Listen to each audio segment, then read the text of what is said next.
Ahora están todos observando la presentación. Chicos.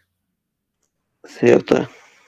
Bien, el día de hoy vamos a dar inicio a nuestras clases de microbiología y vamos a poder enfrascarnos en todo lo que es la historia de los microorganismos, así como su evolución a través de las distintas etapas que han pasado y hoy en día poder llegar a las actuales pandemias, epidemias que son protagonizadas por los microorganismos, aquellos seres que son invisibles al ojo humano y que pueden servirnos como patrones o guías de comportamiento social inclusive, por lo cual lo que hemos vivido y estamos todavía viviendo con la última pandemia del virus COVID-19 y de muchos otros virus que no nos dejan de aquejar.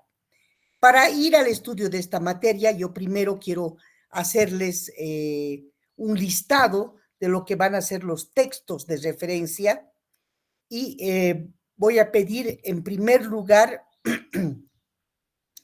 que se compren el libro de Jabez. Aquí está, donde tengo al Jabez. Creo que está en este otro. Aquí está. Microbiología médica de Jabez, Melnick y Adelberg.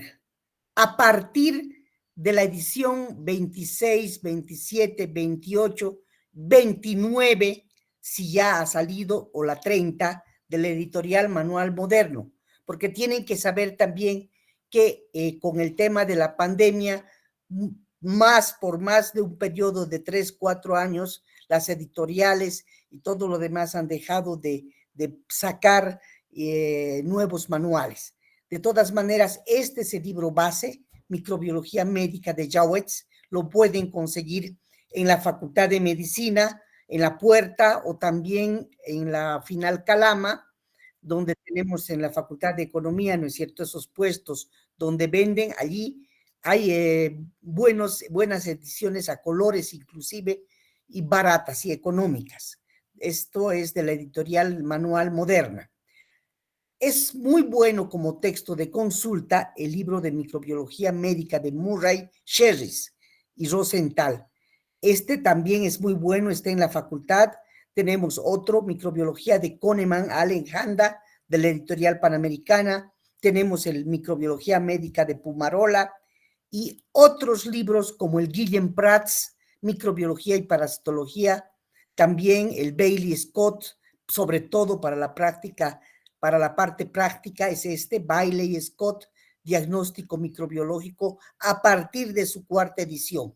Digo a partir porque son buenas las técnicas de laboratorio, generalmente no se renuevan en las más actuales, pero las principales también sirven. Y hay muchos alumnos que por la situación económica consiguen ediciones pasadas que les sirve como texto de referencia, igual es bueno. También tenemos el Brock Madigan, el Prescott Harley, el Kahneman Allen, que ya se los he mencionado también, que posee la parte de fundamentos prácticos de microbiología médica y obviamente el de microbiología clínica de Murray. También tenemos otro para la parte práctica, microbiología médica diagnóstica de Leinet y el McFadden, que incluye las pruebas bioquímicas para la identificación de bacterias de importancia clínica. Estos últimos libros que he mencionado se encuentran todos en la biblioteca de la facultad. De todas formas, yo voy a tratar de conseguirles también, postearles para la siguiente clase una edición digital del libro de Jabez, el último de Jabez, sí, que está ya en la red. Vamos a adentrarnos entonces el día de hoy a la introducción de lo que es la historia de la microbiología. Para ello, venimos a hacer un paseo desde la antigüedad hasta los primeros microscopistas. Pero primero definiremos qué es microbiología. Microbiología es la ciencia que estudia a los seres vivos. Ya les mencionaba aquellos seres vivos que no se pueden distinguir, que no se pueden ver a simple vista con el ojo humano. Entonces, esta definición de microbiología, de ser una ciencia que estudia a los seres vivos microscópicos o que no se pueden distinguir, es una definición que implica netamente la metodología del diagnóstico. ¿En base a qué? Al microscopio, por supuesto, a las técnicas de cultivo, que tienen que ser cultivos puros en laboratorio para poderlos volver a producir o observar o estudiar a los microorganismos, ¿no es cierto? Y muchas otras técnicas de tinciones, de aislamiento, etcétera, etcétera, que serán tocadas en las partes prácticas de la materia. Bien, ahora, es bueno que sepan ustedes que la microbiología ha atravesado distintas fases en la historia. Primero ha habido un periodo especulativo, el más antiguo, hasta cuando existieron los primeros microscopios. En los primeros microscopios en realidad surgieron en el año 1675 hasta mediados del siglo XIX. Posteriormente a esto se realizó el cultivo de microorganismos hasta finales del siglo XIX y hasta nuestros días ya tenemos una multitud de enfoques del estudio microbiano, su participación como ciencias que fue emancipando poco a poco la virología, la inmunología, la parasitología, ¿no es cierto? Hemos visto que todo surgió como microbiología, pero luego se fueron emancipando de la microbiología todas estas otras ciencias, incluida la inmunología y todas sus observaciones. Pero, ¿qué es la microbiología? La microbiología es el estudio, ya sabemos, de los organismos microscópicos. ¿De dónde deriva el vocablo microbiología? De tres palabras griegas: micros, que significa pequeño; bios, que significa vida; y logos, que significa ciencia. Por tanto, es el estudio de la vida microscópica. Esta ciencia ha surgido después de que se perfeccionó, por supuesto, el microscopio. Ahora bien, ¿qué son los microorganismos? ¿Qué son? Organismos que no pueden ser observados a simple vista, o al menos en parte de su ciclo. También son organismos que se caracterizan porque viven o solos, como células aisladas, o porque pueden ser capaces de replicarse porque tienen o contienen ácidos nucleicos, por lo menos en parte de su ciclo. ¿Quiénes se incluyen actualmente dentro de las bacterias, de las microbiologías, dentro de lo que es los microorganismos o lo que son los microorganismos? Las algas, existen algas microscópicas, los hongos, los protozoarios, todo lo que son bacterias y todo lo que son virus. Actualmente la virología está incluida y la micología al interior de la microbiología. Pero, ¿cómo afectan estos microorganismos nuestra vida? Habíamos visto que son causantes de enfermedades y que pueden abundar en cualquier parte, principalmente cuando nos exponemos a una fuente de contagio. Nos pueden afectar en nuestra economía, ya que pueden producir enfermedades en los animales, pueden producir enfermedades en las plantas, pueden dañar las cosechas, pueden dañar los ganados, pueden diezmar la población, por ejemplo, de politos. Existen otros animales domésticos que también sirven como fuente de alimento a los microorganismos también.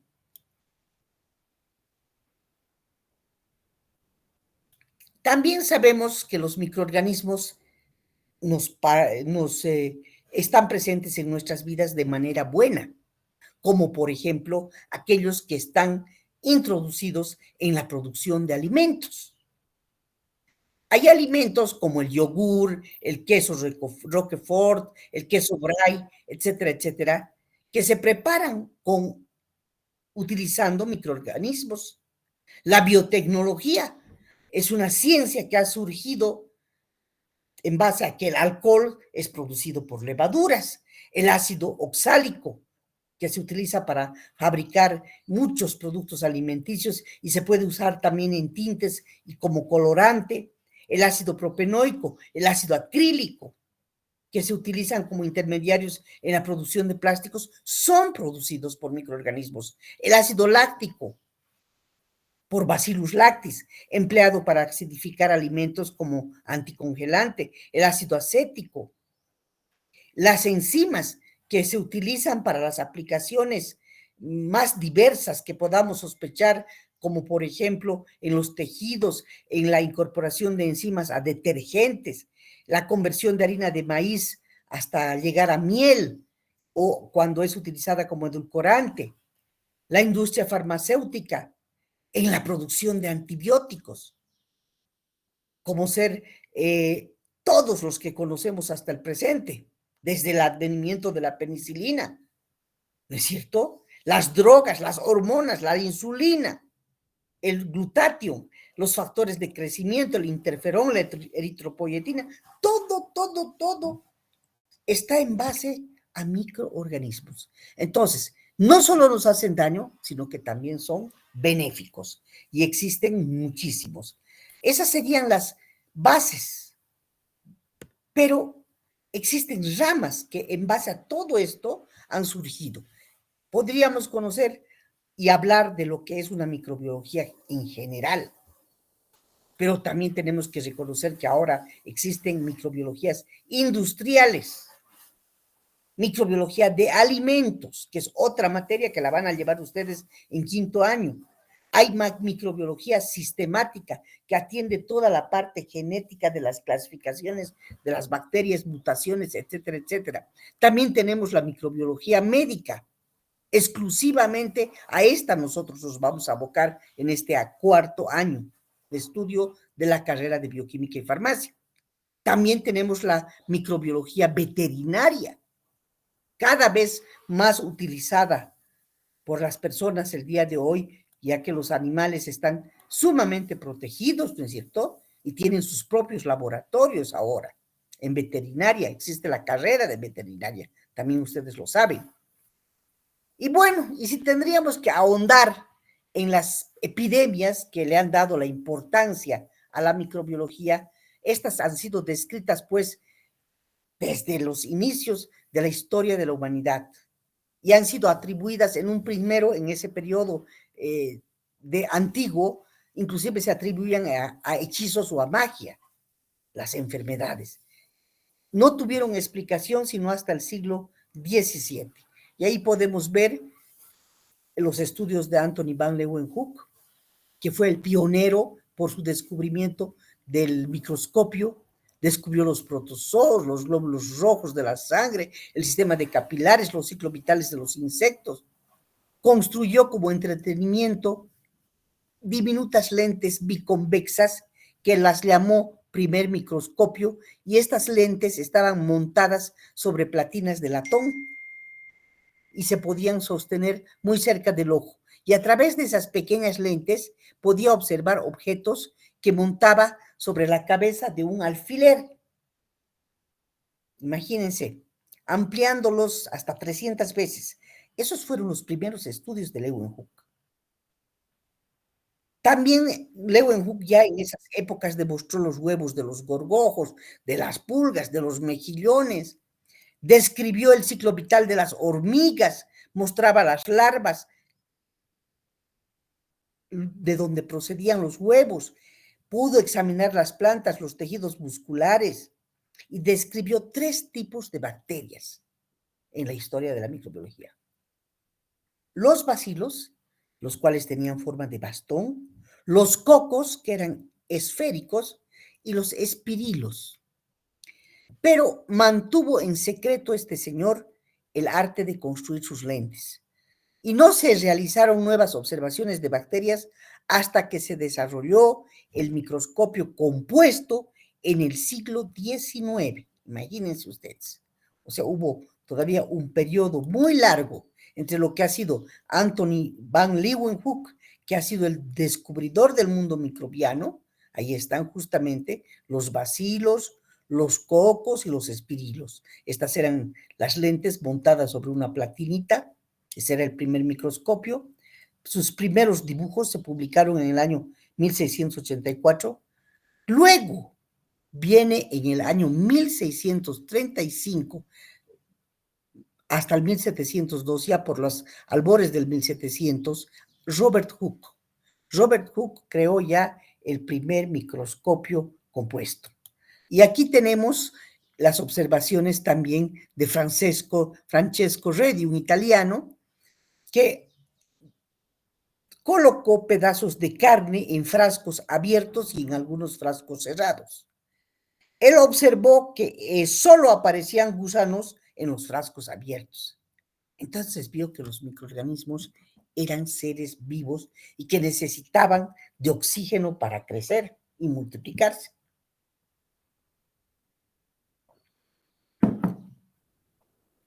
Pero no solamente existían o podían existir microorganismos en los frascos abiertos, también existían microorganismos en los frascos cerrados, pero esas no fueron observaciones a las que llegó Redi.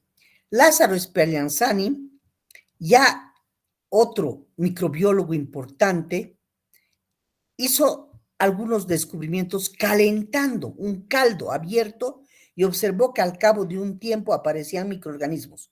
Pero cuando repitió la experiencia con frascos cerrados, no aparecieron microorganismos. Entonces ya habló de que el crecimiento se producía solamente en presencia de oxígeno. Lo cual sabemos que no es cierto, ¿no es cierto? Nosotros hoy en día sabemos que existen microorganismos que pueden vivir sin oxígeno. Vamos a ir a eso más adelante. Acá tenemos estos experimentos justamente dibujados para que ustedes puedan observar cómo eran estos caldos y cómo eran los tubos, y tratando de imitar a un serpentín para que puedan aminorar el ingreso del oxígeno. Y obviamente se vio que los microorganismos no solamente crecían al interior del caldo, sino también, inclusive, se iban hasta la superficie de los tubos serpentinos. El crecimiento en líquidos. Entonces, ¿a quién lo consideramos como iniciador de la bacteriología médica moderna? También a Robert Koch. También como botánico, como físico y matemático y como médico. Fue muy importante. Él ha sido quien ha descubierto el bacilo de Koch, que es el bacilo de la tuberculosis. También tuvo otros intereses, arqueólogo, era antropólogo, se fijó en las enfermedades ocupacionales, inclusive hizo esbozos en la materia de toxicología, estudió el envenenamiento por plomo, la bacteriología. Pero Robert Koch, que vivió del 1843 hasta el año 1910, demostró en el 1870 que el carbunco, que era una enfermedad infecciosa producida por un bacilo, que es Bacillus anthracis, solo se desarrollaba en ratones cuando el material que era inyectado en su torrente sanguíneo contenía esos bacilos o esporas viables del Bacillus anthracis. O sea, descubrió el anthrax con este experimento y mostró cómo trabajar con microorganismos, cómo los podíamos obtener inclusive a partir de animales infectados, cómo se los podía cultivar artificialmente y cómo destruirlos. En el año 1881 dio a conocer sus estudios sobre la tuberculosis. Muy importante, ¿no es cierto? Después se dedicó al estudio del cólera en el año 1883. El cólera que en esos entonces ya había alcanzado niveles de epidemia en la India. Más tarde pudo viajar al África y estudió enfermedades transmitidas por insectos. Fue director también del Instituto de Enfermedades Infecciosas en Berlín, era un alemán. Allá estuvo hasta los años de su jubilación. Pero en el año 1905, Robert Koch obtuvo el premio Nobel de Fisiología y Medicina y muere en el 1910, Robert Koch, con sus importantes contribuciones a la ciencia. Gracias a este personaje, en el año 1882, le emitió postulados de Koch. Los postulados que se usan hasta nuestros días y que son muy importantes para explicar el origen de los microorganismos. Koch dijo, el agente patógeno tiene que estar presente en los individuos enfermos. Si no, el individuo no está enfermo, si no tiene un agente patógeno. Ese era su primer postulado. El segundo, dijo, el microorganismo tiene que poder aislarse del huésped enfermo en un cultivo puro. Hasta hoy está vigente, y eso es una gran realidad. Si nosotros queremos curar una infección, necesariamente tenemos que aislar el microorganismo que la está provocando en cultivo puro. Tercero, el microorganismo que crece en un cultivo puro, al ser inoculado a otros animales sanos, induce en ellos la enfermedad. También se puede corroborar con el contagio, ¿no es cierto? Entonces, esto se puede observar in vitro y también se puede observar in vivo. Se cumple el tercer postulado de Koch. Ahora, de estos animales experimentales que son inoculados y ya enfermos, se puede volver a aislar el microorganismo. También eso es cierto. Y así tenemos todos los postulados de Koch. Aquí miren un cuadrito donde están los 4 postulados de Koch. Dicho en otras palabras, pero el agente debe estar presente en cada caso de enfermedad, el agente debe ser aislado del huésped y crecer in vitro, en cultivos quiere decir in vitro. La enfermedad debe producirse cuando un producto de un cultivo puro de agente es inoculado a un huésped susceptible, sano, y también puede producir la misma enfermedad. El mismo agente tiene que ser recuperado de nuevo, del nuevo huésped experimentalmente infectado. Eso también es cierto, ¿no? Bien, entonces, para probar esos postulados moleculares de Koch, se tuvo que hablar ya de los fenotipos de virulencia, que son causados por la expresión de un gen específico necesariamente. Se tuvo que aislar una bacteria mutante con un fenotipo que difiere del fenotipo silvestre, que es el que produce la virulencia.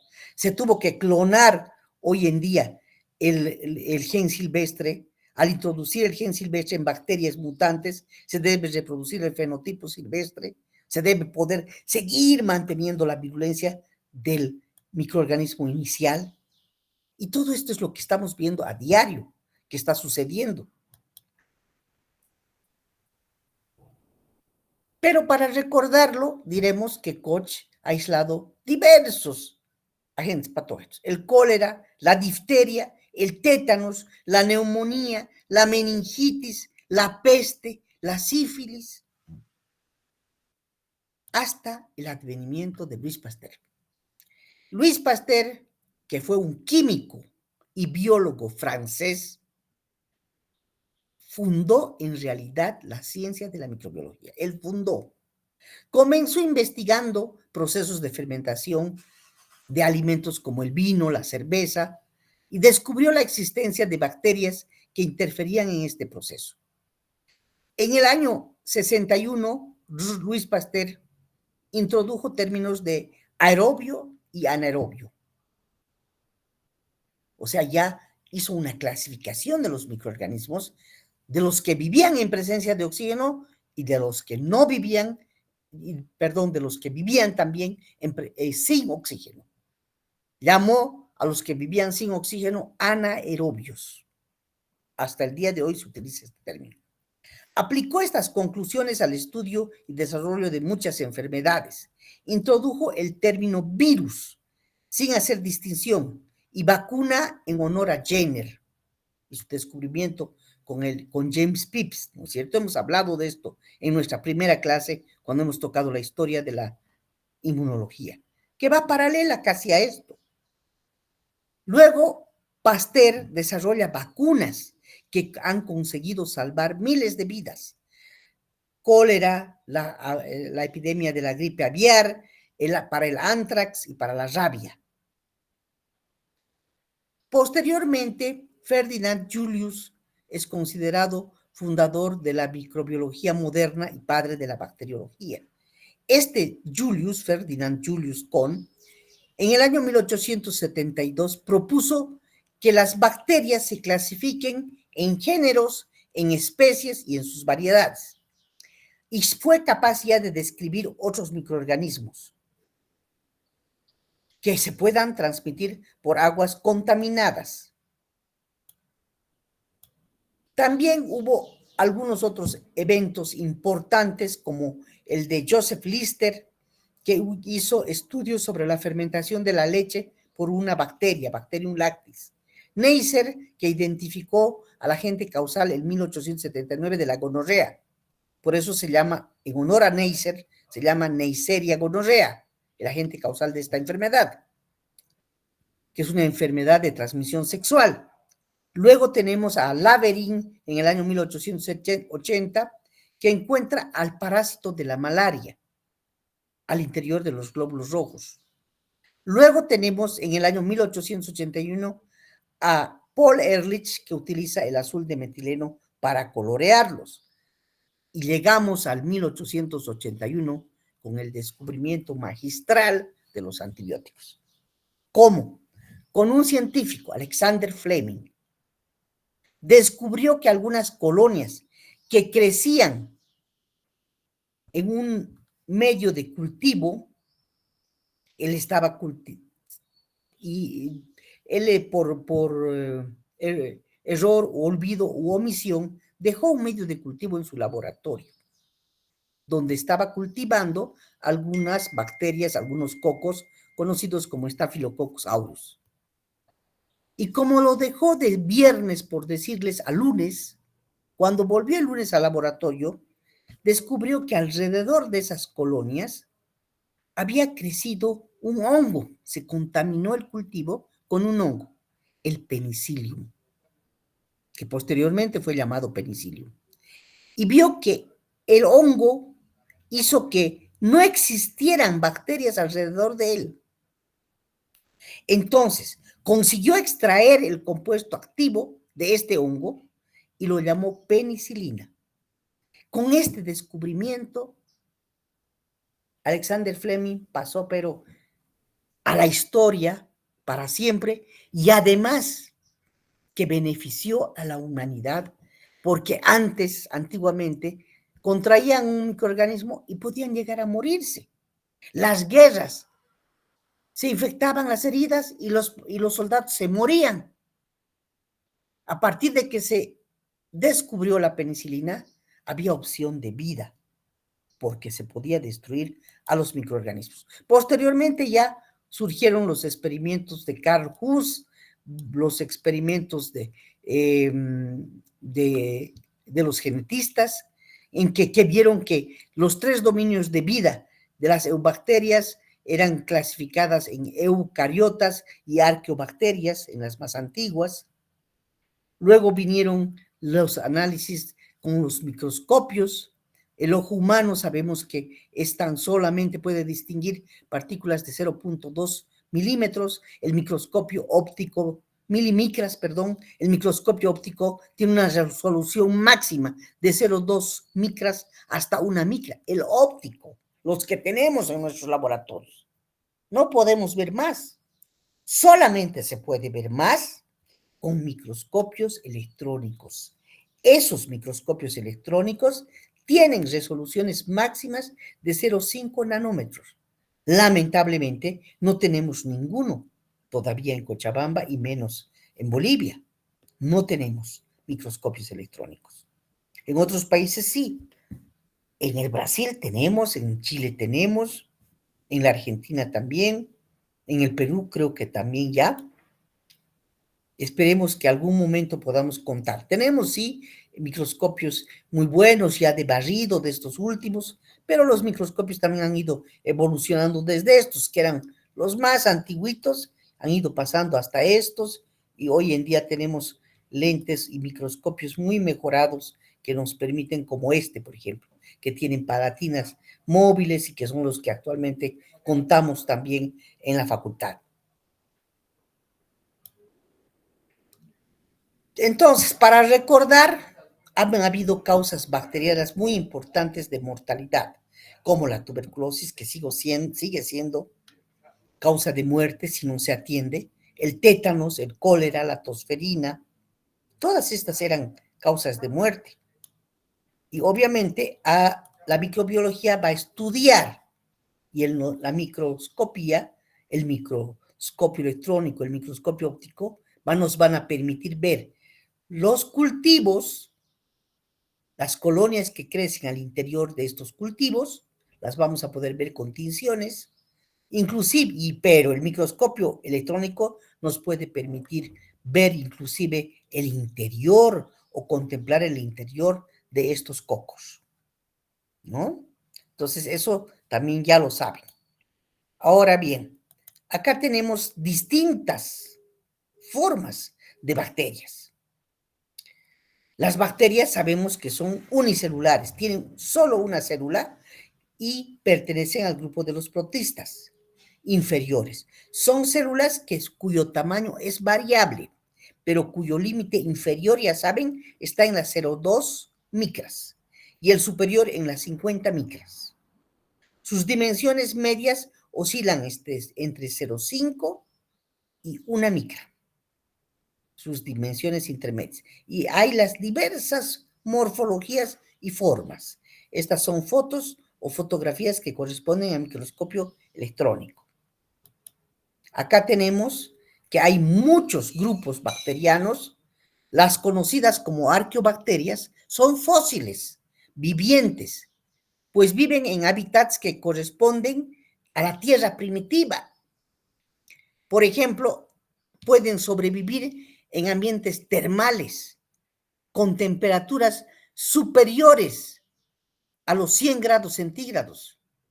Nosotros nos resistiríamos, pero hay microorganismos que sí los resisten. Por ejemplo, el Pirococcus furiosus, que es justamente una arqueobacteria, cuya temperatura óptima de crecimiento es de 104 grados. También hay algunos microorganismos que pueden sobrevivir en ambientes saladísimos, como el Halobacterium. Las eubacterias ya son las bacterias típicas. Esas son las arqueobacterias. Y las bacterias típicas que vamos a estudiar en la microbiología clínica, la Escherichia coli, por ejemplo, son microorganismos unicelulares procariotas cuyo tamaño va a estar entre 1 y 10 micras. Como son tan pequeñas, no necesitan citoesqueleto y se adaptan y pueden vivir en cualquier ambiente. Ahora, hay bacterias, eubacterias, que son autótrofas, fotosintéticas y quimiosintéticas, y además de heterótrofas, hay saprófitas, bacterias que no hacen daño, hay bacterias simbióticas, hay bacterias parasitarias, en fin, inclusive que pueden vivir al interior de parásitos. Ahora, para estudiar la microbiología, algo que voy a pedirles es que se ubiquen dentro de lo que son las unidades de medida en la microscopía. Por ejemplo, tendrán que ver a cuánto equivale una micra. 1/1000ª de metro. Un nanómetro es igual a 1 milimicra, que es 1/1000 millonésima de metro. Imagínense. Todavía los hay más pequeños, los Armstrongs. 10.000 millonésimas de metro. La micra, una micra, se simboliza como 10 a la 3 milímetros. Y eso es igual a la 10 a la 6 metros, si hacemos conversiones. Un nanómetro, que se simboliza con las letras NM, es igual a 1 milimicra. Y la milimicra es igual a 10 a la -3 micras. O igual a 10 a la -6 milímetros. O igual a la 10 a la -9 metros. Un Armstrong es igual a 10 a la -1 nanómetro. Y es igual a 10 a la -10 metros. Entonces, esto, por favor, tienen que aprender y tienen que saber que existen tamaños moleculares, que son estos, y tamaños atómicos que se miden en angstroms. Ahora, también tienen que saber que existen longitudes de onda de radiación electromagnética en los nanómetros.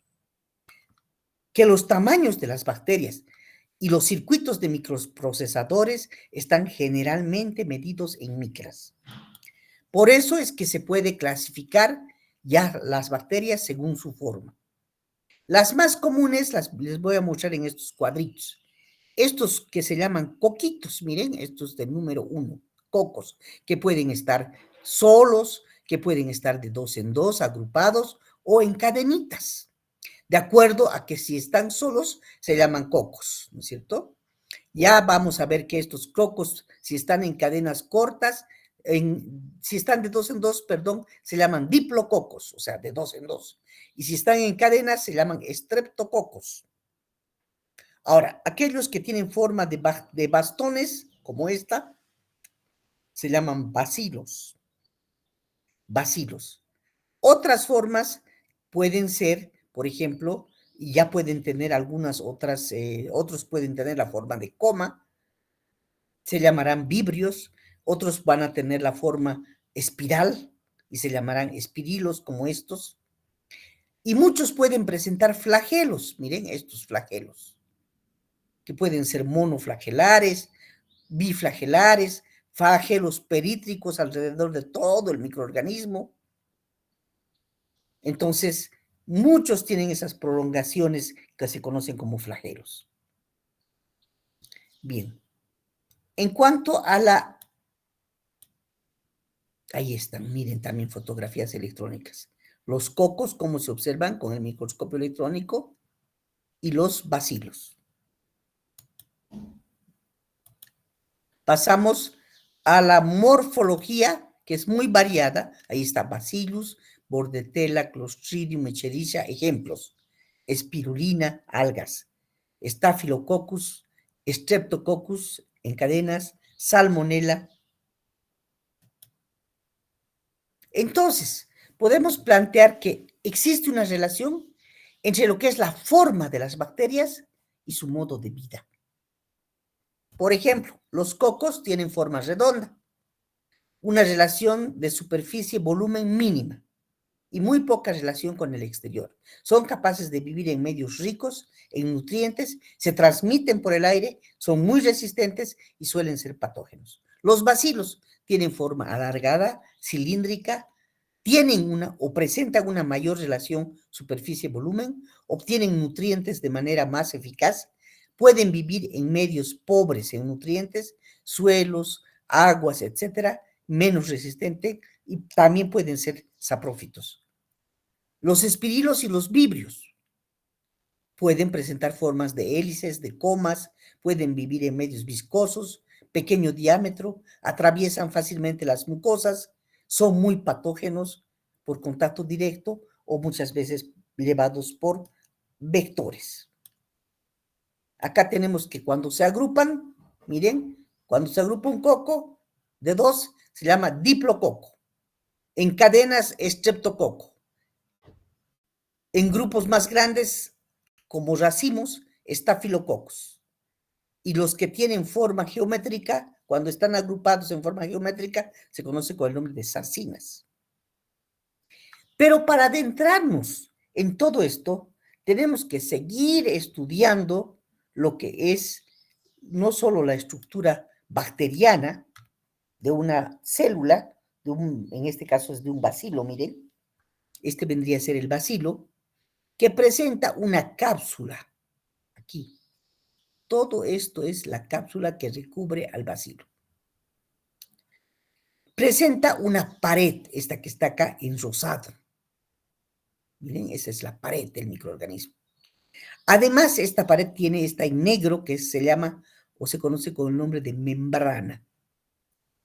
Luego presenta al interior del citoplasma mesosomas, ribosomas, flagelos que salen también o se originan de la membrana y presentan algo muy importante, un material genético que se conoce como ADN, cromosoma o genoma, y obviamente inclusive puede tener estructuras de plásmidos al interior, una bacteria, un microorganismo. Con este pantallazo de lo que es en realidad la microbiología y el estudio de las bacterias, vamos a ir a nuestro siguiente tema, no el día de hoy, por supuesto. Vamos a ir a nuestro siguiente tema, que ha de ser la clasificación de los microorganismos. Pero antes de entrar a la clasificación, creo que vamos a hablar un poco de estructura bacteriana. Aquí vamos a quedar y vamos a poderlos ver ahora en pantalla, y quisiera que me digan si para la siguiente clase ya pueden comprar sus libros. Las prácticas vamos a comenzar en los grupos con los distintos profesores que impartimos la materia, después de que den los exámenes de mesa, que ya tenemos rol para las primeras mesas, y que los grupos prácticos estarán terminados de conformar en base a los resultados de estos exámenes, ¿no es cierto? Eso también tienen que saberlo. Si tienen alguna duda acerca de lo que ha sido la materia, el día de hoy, en la clase de hoy, la historia, quiero hacerles una propuesta para la siguiente clase. Por favor, procuren, hoy tan solo tenemos 45 personas asistentes, pero para la siguiente clase espero que tengamos mucho más gente, porque voy a darles una tarea, porque vamos a hablar de la clasificación, de la nominación de los microorganismos, y ahí sí tienen que estar presentes sí o sí. Y voy a darles una tarea para que aprendan a escribir los nombres de los microorganismos, en base a las normas que existen para su clasificación. A ver, la señorita Ana Daniela Claros, habilite su micrófono. Sí, doctora, buenos días. Buenos días. Entonces, ¿ha comprendido el tema de hoy? Sí, doctora. Bien. Entonces, ¿alguien que no haya entendido algo? A ver, el señor Ariel Osvaldo Calderón. Habilite su micrófono. Ariel. Doctora, buen día, sí, todo claro. Muy bien. Entonces, si está todo claro, no tenemos nada más que decir. Y nos veríamos el siguiente lunes. Los lunes, una vez que se inicien las clases, voy a rogarles que estén conectados desde las 6:30 de la mañana en que comenzarán nuestras clases. ¿Por qué? Porque cuando ya comiencen las prácticas van a iniciarse a las 7:30. Yo les voy a dar un tiempo de media hora para que puedan llegar, y vamos a arrancar 8 en punto, porque son presenciales, ¿no es cierto? Para que lleguen a la facultad. Entonces, por eso es que quiero que, como tenemos solo una hora los lunes, la hora se vaya de 6:30 a máximo hasta las 7:15 o 7:30, para que ustedes puedan estar para las 8 ya en la facultad. Eso también. A ver, Camila Rojas quiere hablar. Habilite su micrófono, señorita Camila. Dígame. Camila. Buenos días, doctora. Perdón, no lo escuché bien respecto al horario. El horario. Solo el día lunes vamos a iniciar un poco más temprano. Como la clase es virtual a las 6:30, ya vamos a estar iniciando la clase de los lunes. Todavía este lunes podemos venir a las 7:45, pero a partir del subsiguiente lunes ya comenzamos, porque ya van a iniciar las prácticas, ya comenzamos 6:30. Eso he dicho, ¿ya? Está bien, doctora, gracias. Muy bien. Bien, muchachos, aquí vamos a quedar. Nos vemos entonces la siguiente clase, que es el día lunes. Hasta luego, chicos. Hasta luego, doctora. Hasta luego, Hasta luego, doctora. muchachos. Hasta luego, doctora. Hasta luego. Hasta luego, doctora.